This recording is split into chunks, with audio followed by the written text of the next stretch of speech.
ತುಂಬಾ ವಿಷಯಗಳು ಮ್ಯಾಥ್ಸ್ ಸಿಗುತ್ತೆ ಅಂತ ಹೇಳಿ ಗೊತ್ತಾಯಿತು. ಹಾಗಾಗಿ ಇದು ಮ್ಯಾಥ್ಸ್ ವಿಷಯ ಅಂತ ತಗೊಂಡೆ. ಇದರಲ್ಲಿ ಫೋರ್ತ್ ಸೆಮ್ಮಲ್ಲಿ ಶೋಧ ಪ್ರಬಂಧಗಳು ಬಂದಾಗ ಕೂಡ ಜ್ಯೋತಿಷ್ಯ ಸಂಗೀತ ರಿಲೇಟೆಡ್ ತಗೊಂಡಿದ್ದೀನಿ. ಸೊ ಅದರಲ್ಲಿ ಹಿಂದೀಗ ಮಾಡ್ತಾ ಇರೋ ಟಾಪಿಕ್ ಬಂದು ಹಸ್ತಲಿಪಿ ಶಾಸ್ತ್ರದಲ್ಲಿ ಲಿಪ್ಯಂತರೀಕರಣದಲ್ಲಿ ಆಗುವ ದೋಷಗಳು ಅಂದರೆ ಕ್ರಿಟಿಕಲ್ ಎಡಿಷನ್ ಅಂತ ಹೇಳ್ತೀವಿ. ಸಮಥಿಂಗ್ ಏನಂದ್ರೆ ಯಾವುದೇ ಒಂದು ನೀವು ಸಾಮಾನ್ಯವಾಗಿ ನೀವು ಜನರಲ್ ಆಗಿ ನೋಡ್ತಾ ಇರ್ತೀರಾ ಅಂದಾಗ ನೀವು ಯಾವುದೋ ಒಂದು ಸ್ಟಡಿ ಮಾಡ್ತಾ ಇರ್ತೀರಾ, ಹಳೇ ಬುಕ್ಸ್ಗಳಿರುತ್ತೆ ನಿಮ್ಮ ಮನೆಯಲ್ಲಿ, ತುಂಬಾ ಓಲ್ಡ್ ಬುಕ್ಸ್. ಅದು ಸ್ಟಡಿ ಮಾಡುವಾಗ ನಿಮಗೆ ಸಾಮಾನ್ಯವಾಗಿ ಸಿಕ್ಕುವಂತಹ ದೋಷಗಳು ನಿಮಗೆ ಯಾವ್ದಿರ್ಬೋದು? ನಾರ್ಮಲ್ ದೋಷಗಳು, ಅಕ್ಷರಗಳಲ್ಲಿ ಏನಾದರೂ ವ್ಯತ್ಯಾಸಗಳು, ಹೌದಾ? ಅಕ್ಷರಗಳು ಒಂದು ಲೆಟರ್ ಡ್ರಾಪ್ ಆಗಿರುತ್ತೆ ಅಥವಾ ರಿಪೀಟೆಡ್ ಆಗಿರುತ್ತೆ, ಸಮಥಿಂಗ್ ಇಂಕ್ ಡ್ರಾಪ್ ಆಗಿರುತ್ತೆ, ಇಲ್ಲ ಸಮ್ ಏನು ಸ್ಕ್ರಾಚ್ ಆಗಿರುತ್ತೆ, ಇಲ್ಲ ಟೇರ್ ಆಗಿರುತ್ತೆ, ಹತ್ತಿರುವಂತಹ ಸುಟ್ಟಿರುವಂಥದ್ದು ಬರ್ನ್ಡ್ ಪೇಪರ್ಸ್ ಲೈಕ್ ದಟ್. ಸುಮಾರು ಈ ಥರ ದೋಷಗಳು ಕಾಣ್ತೇವೆ. ಇನ್ನೂ ತುಂಬ ಕೆಲವೊಂದು ಮುದ್ರಣ ದೋಷಗಳು ಕೂಡ ಇರುತ್ತೆ. ಟೈಪಿಂಗ್ ಮಾಡುವಾಗ ಅರ್ಥ ವ್ಯತ್ಯಾಸಗಳು ಅಥವಾ ಬರೆಯುವಾಗ ತುಂಬ ನಾವೇ ಎಕ್ಸಾಮಲ್ಲಿ ಸಿಂಪಲ್ ಆಗಿ ಹೇಳಬೇಕು, ನಾವು ಎಕ್ಸಾಮ್ ಎಲ್ಲ ಬರಿತೀವಿ, ಅವಾಗ ಬರ್ದಾಗ ಕೆಲವೊಂದು ಫಾಸ್ಟಾಗಿ ಬರೆಯೋ ಟೈಮಲ್ಲಿ ಸ್ಲೋ ಆಗಿ ವ್ಯತ್ಯಾಸ ಇರುತ್ತೆ. ಅವಾಗ ಒಂದು ಅಕ್ಷರ ಬಿಡೋದು ಅಥವಾ ವ್ಯಾಕರಣ ದೋಷಗಳಾಗುವಂಥದ್ದು. ಕೆಲವರಿಗೆ ಈಗ ನಾವು ಇಲ್ಲಿ ಲಿಪ್ಯಂತರೀಕರಣ ಸಮಯದಲ್ಲಿ ಏನಾಗುತ್ತೆ, ಮೂಲದಲ್ಲಿ ಇರುವಂಥದ್ದು ತಿಳ್ಕೊಂಡಿರ್ತಾರಲ್ಲ, ಸಿಂಪಲ್ ಆಗಿ ರಾಜನಿಗೆ ಒಂದು ವಿಷಯ ಅಥವಾ ವಿದ್ವಾನಿಗೆ ಗೊತ್ತಿರುತ್ತೆ, ಅದಕ್ಕೆ ಕೆತ್ತುವವನಿಗೆ ಅದು ಗೊತ್ತಿರೋದಿಲ್ಲ. ಅವ್ನು ಏನು ಹೇಳ್ತಿದ್ದಾನೆ ಅನ್ನೋದು ವಿಷಯನ ಸುಮ್ಮನೆ ಕೆತ್ತಬೇಕು, ಅಕ್ಷರದ ಮೂಲಕ ಕೆತ್ತಾನೆ. ಅವಾಗ ದೋಷಗಳಾಗುವಂಥದ್ದು ಸುಮಾರು ಇರುತ್ತೆ. ಶಿಲಾಶಾಸನಗಳ ಮೇಲೆ ಆಯಿತು, ಆಮೇಲೆ ತಾಳೆಗರಿಗಳ ಮೇಲೆ ಆಯಿತು, ಹೇಳೋರು ಇರ್ತಾರೆ, ಬರೆಯೋರು ಇರ್ತಾರೆ.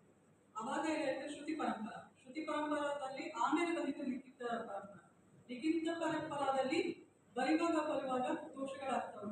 ಯಾಕೆಂದ್ರೆ ಲಿಖಿತ ವ್ಯಕ್ತಿಗೆ ಎಲ್ಲ ವಿಷಯಗಳು ಗೊತ್ತಿರಲ್ಲ, ಅವ್ನು ಹೇಳೋನಿಗೆ ಎಲ್ಲ ವಿಷಯಗಳು ಗೊತ್ತಿರಲ್ಲ.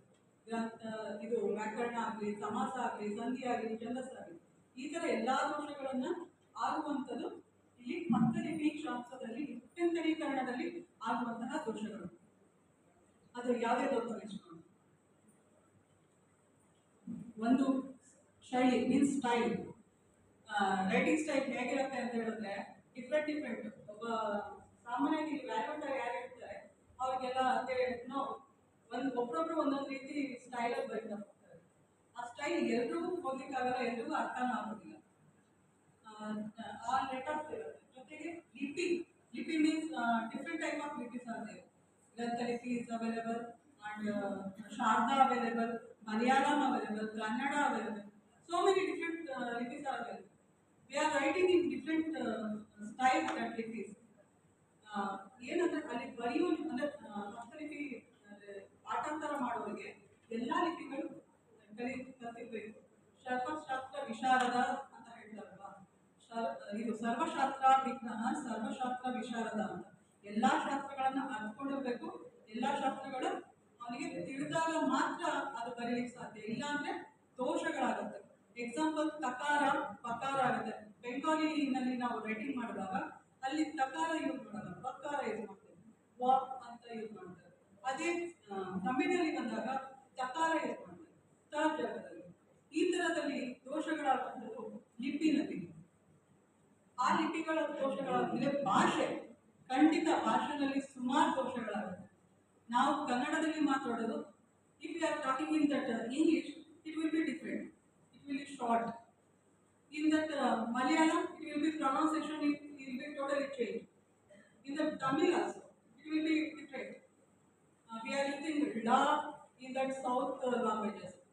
ಇನ್ that north languages we are not using ಳಕಾರ and kshatra ಜ್ಞ. In that Sanskrit and South languages, you are using lot of that that shashasa. Someone asking that why you are using that that murdanya shakara, tanta shakara, like that different, why you are using. We about that pronunciation, we know that of that shakaras. So we are using that different akshara. Then it will become that in that bhasha. In that South languages are different. Bhasha means language. Again, that Lipyasana, it will be totally different topic. Means Lipyasana. In that is available in that way. Kashmir in Talapatra is available here in the south side. Another one that what in that pond, Pachi, you know, I think green Pachi, green ಜೊಂಡು ಅಂತ ಹೇಳ್ತಾರೆ. That ಜೊಂಡಿನಲ್ಲಿ ಕೂಡ ಪೇಪರ್ಗಳನ್ನ ತೆಗಿತಾರೆ. ಈ ತರದ ಲಿಪ್ಯಾಸನಗಳಲ್ಲಿ ಆಮೇಲೆ copper ಆಮೇಲೆ stone ಇವನ್ನೆಲ್ಲ ಲಿಪ್ಯಾಸನಗಳು ಅಂತ ಹೇಳ್ತಾರೆ. ವಿ ಆರ್ ಯೂಸಿಂಗ್ ದಟ್ ಆಸನ for writing, scribing, not writing in that scribing. In that writing, we are using that papers.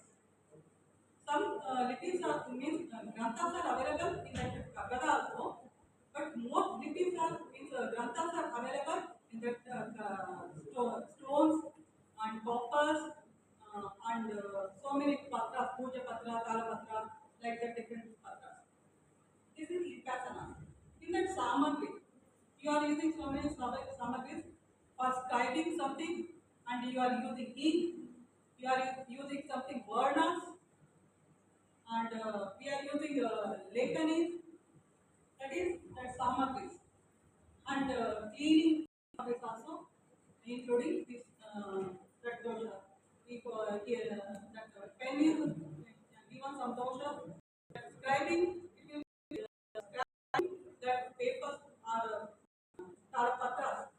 patras.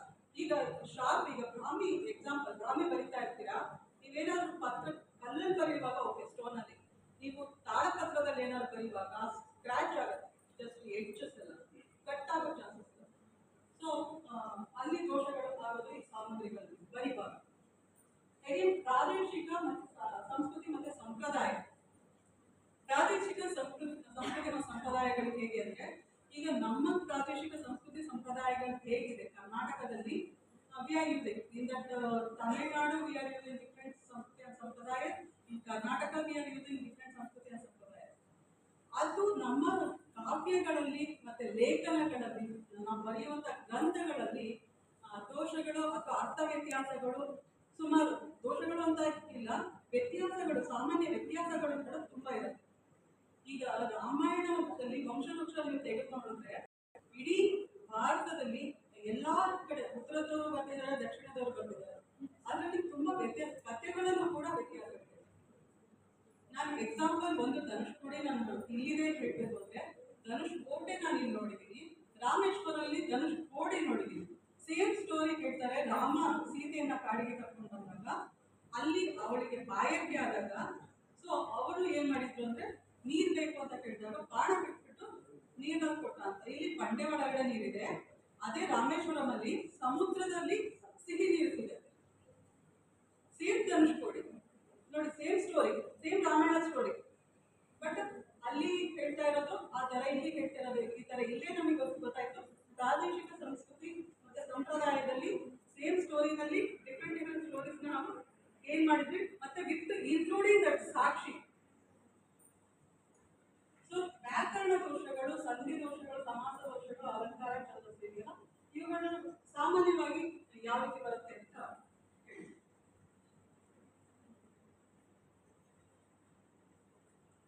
ಇದರಲ್ಲಿ ವ್ಯಾಕರಣ ಸಂಧಿ ಸಮಾಸಗಳೆಲ್ಲ ಮಾಡುವಾಗ ಈ ಲೋಪ ಆಗಮ ಆದೇಶ ಅಂತ ಬರುತ್ತೆ.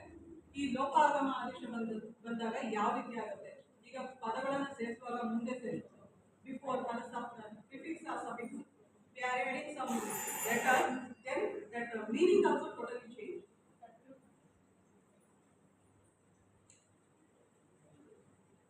Punarupti, it will be repeated. Sandhi dosha. One example, repeat jogir anuttamam andaga anuttamam ಅನ್ನೋದು ನಾವೇನು ಅನ್ಕೊಳ್ತೀವಿ, ಇಲ್ಲಿ ಓ ಉತ್ತಮ, ವಿ ಅನ್ನೋದು ಉತ್ತಮ ಅಂದ್ರೆ ಓ ಉತ್ತಮ, ಬಟ್ ನೈ ತತ್ಪುರುಷ ಸಮಾನ. ಅರ್ಥಾಲಂಕಾರ ದೋಷಗಳನ್ನ ಅಲಂಕಾರದಲ್ಲಿ ಯಾವ ರೀತಿ ಆಗುತ್ತೆ ಅನ್ನೋದನ್ನ ನಾನು ಇಲ್ಲಿ ಎಕ್ಸ್ಪ್ಲೇನ್ ಮಾಡಿದ್ದೀನಿ.